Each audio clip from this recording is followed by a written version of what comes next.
Hi there, Sagittarius. Thank you for joining me for your weekly forecast for week commencing the 13th of August for the Sun or the Ascendant. Now, of course, Jupiter is your ruler, and that's what gives you that enormous passion for growth, for travel, for new ideas. And Jupiter is in a very psychological part of your scope and will be through to November before it moves into your sign, and that's really going to be positive for you. But it can still have an influence on this week because of the Sun's role in Leo and also the location here of Mercury, along with the North Node, of course, because they have an echo of the natural energy that Jupiter has given you through your life, which is about enthusiasm. It's about a never say die attitude. It's your desire to always embrace something new and different and be optimistic and even feel that you're lucky at times, and that's smashing. But on the back of that partial solar eclipse last week, it did feed into the tiny but important entity of Pluto, which is in your sector of resources, along with Saturn. Yes, grim Saturn is certainly going to be asking you to stay disciplined over the next couple of years. But this angle between Pluto and the Sun into the partial solar eclipse last week continues through to Tuesday of this week. So when it comes to resources, any scheme which is to do with speculation or gambling or has any kind of cost attached to it really needs to be thought through very carefully. Fortunately, Uranus is forging a great link with Saturn, so if you can look at situations in an innovative way, but really pare them down right to the basic level to understand what is required to make them work in a functional, practical way which gives a return, then that can work jolly well. But of course, there has been an enormous amount of electric tension in your situation ever since the second week of May, when both Uranus moved into Taurus and Mars moved into Aquarius. So we've had a third, sixth house axis. This right angle has probably made you very restless at times. It's probably given you a real desire to achieve quite a lot. But also, it's probably seen you a bit helter-skelter about where you should direct your energies. Now, at the start of this week, Mars actually moves out of Aquarius, and it's going to vacate it for about a month through to the 11th of September, and moves into your sector of resources. And what this is going to do is give you a huge amount of determination to improve your lot. However, the right angle with Uranus on a disassociate basis does continue. So I wouldn't be too rash if you're considering doing anything new or different. Wait until Mercury goes direct on Saturday of this week. On Sunday, it goes direct. And then you're going to really start to feel that things are settling down. Uranus and its right angle with Mars is going to start to stretch out a little bit. It's going to have a less of an effect. I think Mars will begin to add some fire to your desire to improve your lot, but with the location of the Sun and also of Mercury and also the North Node in Leo, it has to be ways in which, if you're trying to improve your lot, that there's going to be some kind of return on it for you. So if you are thinking about doing something that's really bold and grandly different and maybe very speculative, I really would scrutinise it and use Saturn's energy to do that, because Mars could make you a little bit impulsive. It's been a real pleasure being with you. Thank you for joining me. I'd love it if you would like or comment on this video, or if you've yet to do so, please do subscribe to my channel. Thank you. Hi there, Sagittarius. Thank you for joining me for your monthly forecast for August. This is for the Sun or the Ascendant. And you know, from the 3rd to the 10th, your ruling planet Jupiter is really making some waves in the heavens. It's forging a right angle to the Sun, which is in a very progressive part of your situation, which is going to evoke the natural qualities of your sign, which is that curiosity you have, your love of travel, of new opportunities, of constant stimulation. That's very, very positive. But it could be that someone will emerge into your orbit across those days who seems to carry some kind of message And it could be a very powerful message. It could be of a spiritual nature. It could be something to do with health. And this person may have something very valuable to add and can infuse you in a very strong way. Then again, it could be you who really gets into some kind of new way of thinking and wants to excite the people around you. I love Jupiter square the Sun. I have it in my natal horoscope. It can at times make me a bit too probably generous to a fault, but that's better than being mean to a fault. And it's just important not to overpromise. So if you have got a situation that you encounter in the early part of this month, be mindful that Mercury is tracking backwards through to the 17th. So especially around contracts, anything to do with agreements, particularly of a formal nature, if you're getting into something and you're making some pledges, especially between the 3rd and the 10th, just make sure you really can deliver on those. Otherwise, you could put yourself in an invidious situation. Now, of course, there are a lot of retrogrades this month. Now, it's not just Mercury, and it's not just Mars. And, of course, astrologers, YouTube astrologers particularly, are going to be flagging up the fact that Uranus goes into retrograde from the 7th, and Neptune and Pluto are already retracing their steps. But Neptune, Uranus and Pluto go into retrogrades for 5.5 months each year, every year. So this is nothing new. It's not a doomsday scenario, but I do feel that Mars' retrograde and its square to Uranus is potentially quite challenging. And also, when it comes to Mercury's retrograde, well, if you are travelling anywhere or you're trying to arrange a course for a college of higher or further education, or you're involved in any kind of philosophical kind of work where you teach or train or guide people, that can cause some definite mischief. But for me, we must not forget the North Node, which is also retracing its steps in 3 different phases in the sign of Leo. And this is about our point of destiny. So for you at the moment, informing yourself of more knowledge is going to be a very important thing. And of course, it's a bit of a life mission for you.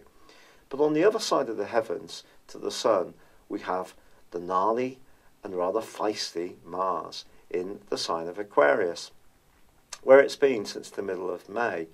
And because I have such a lot of planets in Aquarius, it's been very impactful on my situation, perhaps also to do with the rheumatoid arthritis that I've just been diagnosed as having, because Mars can be in the first house very much about inflammation. But its right angle with Uranus is the truly significant feature here. Now, Uranus for you in the sign of Taurus is very much about practicalities, about your life organisation, health, fitness, diet. And the right angle with Mars, which is how you think, can create a lot of nervous energy.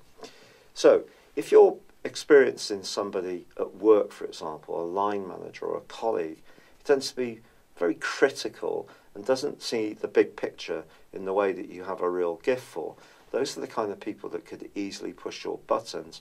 And this can create a lot of tension, a lot of nervous exhaustion, and you could find your adrenals really on flat out default if you're not careful. So how do you deal with this?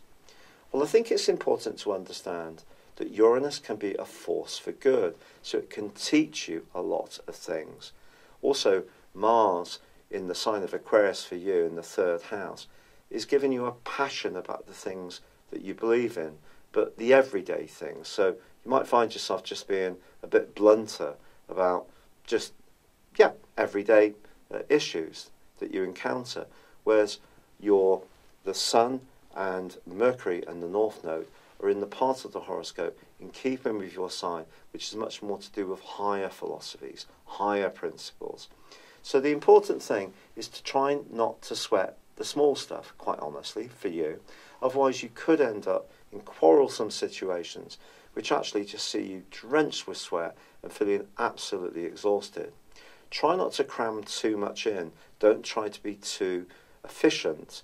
you may be coming up with some great new ideas to reform things. Keep being open to those, even when Uranus does go into its retrograde on the 7th. But you know, also on the 7th, there's something really fabulous that happens for you, because Venus moves into Libra, which is its most sociable transit for you. And friends, always important to you, are going to be even more enriching for the rest of the month. But there is a partial solar eclipse, which occurs on the 11th, and that too can be fabulously important. That part of you that likes to wander, likes to be an adventurer, likes to be a free spirit, doesn't like to be told what to do, can certainly be enhanced by this partial solar eclipse, which is really going to blow a lot of power into the last half of the year for you. But it does need to be balanced about obligations. And once Mercury goes forwards on the 18th, I do feel you can start to untangle any cross wires that may have happened around those contracts, agreements, higher education, teaching, training, travel. That can be a time when things can unravel properly from the 2nd of September, when Mercury comes out of shadow. But I think by the 23rd, when the sun climbs into the height of your scope, your solar midheaven, this is very much to do with the way you connect to the wider world. It's to do with your ambitions, goals. So the freedom lover that comes from that partial solar eclipse does need to be tempered by the expectations that inevitably do come from fitting in with those big structures, whether it's an employer, what our folks feel, paying our rent or mortgages or bills, all this kind of worldly stuff that we have to do. And of course, you still have a lot of energy in the part of your horoscope to do with your everyday resources. And I don't think there's necessarily going to be a great deal of cash flowing around in your situation unless you can innovate. And that's the irony for you, because Uranus forges a fab link with Saturn all through this month. And these are the two co-regents of Aquarius.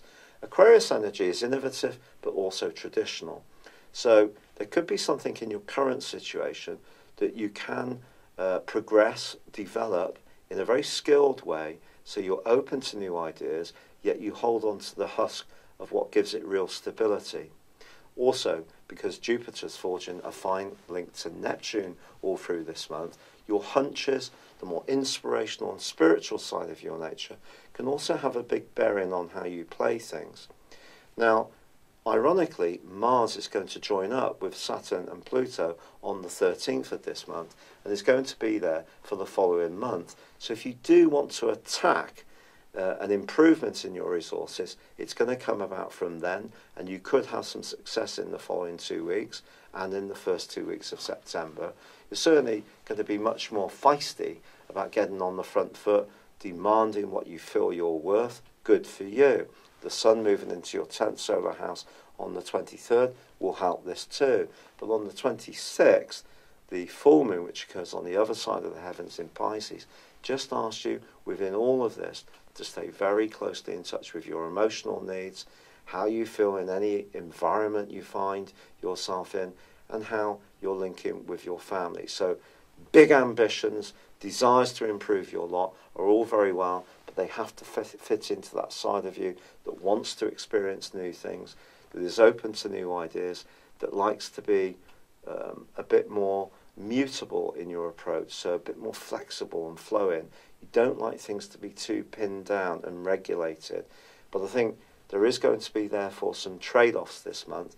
But once Mars goes forwards on the 27th, I do think that is going to be something we can all let a sigh of relief out about. The nervous energy is going to start to dissipate. And then, in the following 2 weeks, into the first 2 weeks of September, you can really start to focus on those physical resources. And if you are someone who's interested in greater intimacy in your romantic situation, that also can benefit from Mars there too. But equally, it's going to be important to have some fun this month. Venus is definitely going to help you. Variety, spontaneity, all the things that come naturally to you too. Do continue to embrace them. It's been a real pleasure being with you. I'm really sorry that this video has been produced so late. I'm doing it on the 26th of July because I haven't been well. I have been diagnosed with rheumatoid arthritis. The medication I've been prescribed isn't yet kicking in, and all the natural stuff that I'm taking is maybe having some impact, but I'm still having days of really quite intense pain all over my body, particularly my knees and my legs. But I'm very grateful for your patience and for joining me. I'd love it if you would like, comment, or subscribe to this channel if you've yet to do so. But for now, good luck and goodbye.